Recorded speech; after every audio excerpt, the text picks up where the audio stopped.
네, 안녕하세요. 한국사일잡이 큰별쌤 최태성입니다. 오늘은요, 경주로 한번 떠나가 보도록 하겠습니다. 네, SRT, KTX 타고 한번 가볼까요? 자, 여러분들 경주에 가시면 어떤 설레임, 어떤 기대감이 있으십니까?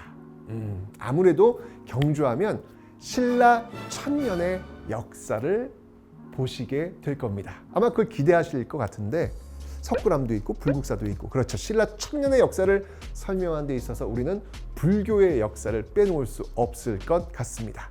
그런데 말입니다. 경주에는요, 신라 천년의 역사만 있는 것이 아니고요, 바로 조선 500년의 역사도 있습니다. 엥? 경주에 조선의 역사가 있다고? 너무 생소하시죠? 제가 오늘 바로 이 경주에 있는 조선으로 한번 안내해 드리도록 하겠습니다. 자, 경주에 있는 조선은 어느 곳이냐면요, 바로 양동마을이 되겠습니다. 양동마을. 여러분들 그 유네스코 세계 유산에 선정된 그런 지역이기도 합니다. 이유가 있겠죠? 있습니다. 자, 여기 지금 양동마을이 쫙 펼쳐지고 있습니다. 너무 예뻐요. 특히 양동마을의 가장 큰 특징은 뭐냐면 바로 이곳에 지금도 사람이 살고 있다라는 거예요. 그러니까 민속촌처럼 그냥 보여주기 위한 그 전시 공간이 아니라 사람의 삶과 함께 계속해서 이어져 내려오고 있다라는 것이죠. 잘 한번 보시면 조선 사회가 보여요. 이게 아는 만큼 보인다고, 오늘 이 이야기를 들으신 분들은 양동마을 가시면 그러네, 조선이 보이네, 이런 것들을 아실 수 있을 겁니다. 자, 아까 그 신라 천년의 역사는 제가 이 불교 역사를 볼 수 있는 그런 시간과 공간이 있다라고 말씀을 드렸는데, 조선 500년의 역사, 조선은 어떤 나라죠? 바로 유교의 나라, 성리학의 나라입니다. 자, 그러면 성리학이 뭘까요? 조선 500년을 지탱했던 그 성리학이 뭘까요? 이 성리학이라고 하는 것은요, 바로 정통과 명분을 따지는 학문이에요. 그러니까 누가 정통이냐? 임금과 신하가 있어. 누가 정통이냐? 임금이 정통이죠. 남자와 여자가 있어. 누가 정통인가? 남자가 정통이죠. 그 당시 그랬다는 겁니다. 네, 듣고 흥분하지 마시고요. 그 당시 그랬다는 겁니다. 자, 바로 이렇게 자신의 신분에 맞게 사는 것이 가장 이상적인 사회다. 분수에 맞게 사는 것이 가장 이상적인 사회다 라고 이야기하는 것이 성리학이 어떤 지향하는 사회의 모습이에요. 그 모습이 그대로 조선 신문지에 나타납니다. 아시겠지만 조선 신문지는 양반, 중인, 상민, 천민으로 나뉘어지죠. 여기 한번 보십시오. 어때요? 이 가옥 구조. 느낌 빡 오시죠? 맞습니다. 가장 꼭대기에 지금 양반 집들이 보이고 있네요. 그리고 그 밑쪽에 상민들 또는 뭐 천민들 또는 뭐 노비들, 이런 사람들이 살고 있는 집들이 이렇게 배치되어 있습니다. 와, 여러분들, 그러니까 조선의 신분제도가 이렇게 마을에 구현된 곳이 많지 않아요.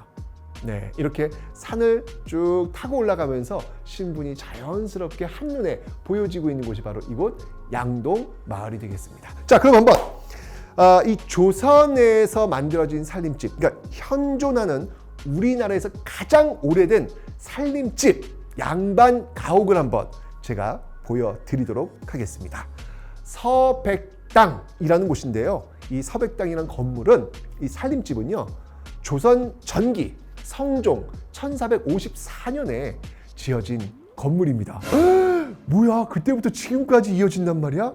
네, 어마어마한 몇백 년의 역사를 갖고 있는 살림집이 되겠습니다. 지금도 사람이 살고 있습니다. 자, 이 서백당을 한번 제가 올라가 볼 텐데, 네, 지금 보시면 알겠지만 무지하게 가팔라요. 올라오는데 힘들어. 너무 힘들어. 근데 그거 아세요, 여러분들? 이 서백당 안에는요, 우물이 없어요. 그러니까 지금으로 얘기한다면 상수도가 없는 거야. 물이 안 나와. 그럼 도대체 그 사람들은 어떻게 물을 먹고 살 수 있었을까요? 그렇죠. 바로 마을에 내려가서 물을 퍼와야 됩니다. 아니, 근데 왜 이렇게 불편하게들 살아? 이유가 있습니다. 왜냐하면 이 양반, 이 서백당, 이 집이 굉장히 풍수지리학적으로 아주 뛰어난 입지가 있는 곳이래요.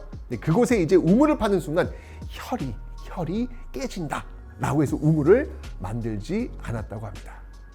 그럼 도대체 나 이거 올라가는데 너무 힘들었거든. 도대체 이 물은 누가 지고 이고 했을까요? 딱 보이잖아요. 지금 아래층에 아래쪽에 살고 있는 노비들이겠죠. 예, 그들이 지고 나르는 그 모습들을 지금 보여주고 있는 겁니다. 이건 너무한 거 아니냐고. 그 시대에 안 태어나서 정말 다행이다라는 생각이 듭니다. 저는 걸어 올라가는 것만도 힘들었거든요. 자, 한번 올라가 볼게요. 자, 이렇게 쭉 올라가시면요. 힘들게 올라가면 따단 이제 집이 나타납니다. 와, 이게 그렇게 집 자체는 높은 집은 아닌데 이게 산 거의 이 위쪽에 있다 보니까 아래에서 이렇게 보면 우와, 마치 그 중세 유럽의 그 높은 성벽처럼 느껴집니다. 근데 딱 이것만 봐도 양반들의 그 위세가 대단하구만 이런 게 느껴지는 그런 공간을 지금 확보하고 있습니다. 자, 이렇게 해서 올라가면요.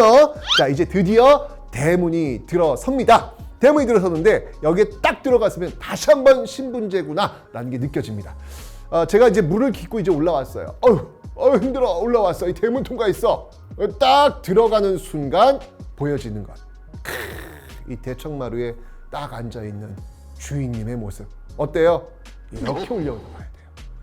네, 한참 올라왔는데 또 대문 들어서자마자 주인님을 또 뵈야 되는데 이렇게 봐야 돼요. 그냥 공간 자체에서 바로 이 신분의 어떤 그 구조가 명확하게 보여져 있는 곳이 바로 이 서백당이다 라는 걸 볼 수 있습니다. 그런데 여기서 끝이 아닙니다. 여기가 제일 높은 양반들이 사는 공간인 줄 알았는데 딱 들어와 보니까 그 양반들이 살고 있는 그 공간보다 더 높은 곳에 세워진 건물이 있습니다. 그 건물이 뭘까요? 그 건물이 바로 이 집안의 조상들을 모신 사당입니다. 아하, 조선의 이 신분제 사회의 가장 꼭대기에 있는 건 바로 조상입니다. 그러니까 이 가옥 구조에서도 이 구조가 그대로 보여지고 있는 거예요. 그러니까 유교 사회에서 제일 중요한 게 효잖아요, 효. 그 효를 나타내기 위한 구조를 제일 높은 공간에 조상을 배치하고 있다라는 것이죠. 그러니까 이게 사당을 쫙 올라와 가지고 올라갈 때도요. 보세요. 굉장히 탁 트인 넓은 공간인데 사당, 조상이 있는 그 공간으로 올라오는 순간 갑자기 좁아져요. 그러니까 뭔가 이 마음가짐과 몸가짐을 좀 긴장되게 해서 올라가야 되는 어떤 그런 구조를 만들어 놨습니다. 그래서 이렇게 쭉 올라가잖아요. 올라가서 사당을 딱 보고 사당에서 이 아래쪽 후손들이 사는 곳을 보면요. 이게 다 보여요. 내가 조상이라면 참 좋겠어. 우리 후손들이 잘 살고 있구만. 이게 다 보이는 그런 구조가 되겠습니다. 자, 이렇게 마을 전체의 신분제도가 보여지고 있고 그리고 한 양반집에 들어와서도 조상과 후손들이 같이 이 위계질서를 이루고 있는 이 계층적 구조가 명확하게 보여지고 있는 곳이 바로 양동마을의 서백당인데 여기서 그치는 게 아닙니다. 조선이 성리학 사회이기 때문에 남녀의 구분이 명확합니다. 자, 여기 지금 보시면 지금 작은 담장이 하나 보이실 겁니다. 그 담장을 기준으로 해서 좌측과 우측으로 지금 공간이 나뉘어지고 있습니다. 바로 이 좌측에 있는 공간이 남성들이 기거하고 있는 사랑채고요. 그다음에 이 오른쪽에 있는 공간이 바로 여성들이 기거하고 있는 바로 안채가 되겠습니다. 자, 우선 그럼 남성들의 공간을 한번 보도록 하죠. 자, 이 사진은요 지금요 이 대청마루가 지금 쫙 보이고 있는데 여기 들어가서 안에서 지금 밖을 바라본 풍경입니다. 아우, 정말 경치가 끝내줍니다. 끝내줘요. 우리 선조들이 참 잘 쓴 게 뭐냐면 차경이라는 거예요. 차경은 뭐냐면 뭐 요즘은 뭐 아파트 뭐 인테리어 같은 거 할 때 뭐 벽체에다 뭘 막 꾸미고 막 그러잖아요. 그죠? 그림 같은 것도 그리고. 그런데 우리 선조들은요 자연을 끌고 집으로 들어와요. 차경이라고 하는 건 뭐냐면 경치를 빌려 온다는 거예요. 그러니까 문을 열면 그냥 그 자연 그 자체가 하나의 데코레이션이 되는 것이죠. 이걸 기가 막히게 해요. 예, 여기서도 보시면 알겠지만 이렇게 아주 밖으로 아주 멋진 그런 풍경이 이렇게 보이고 있습니다.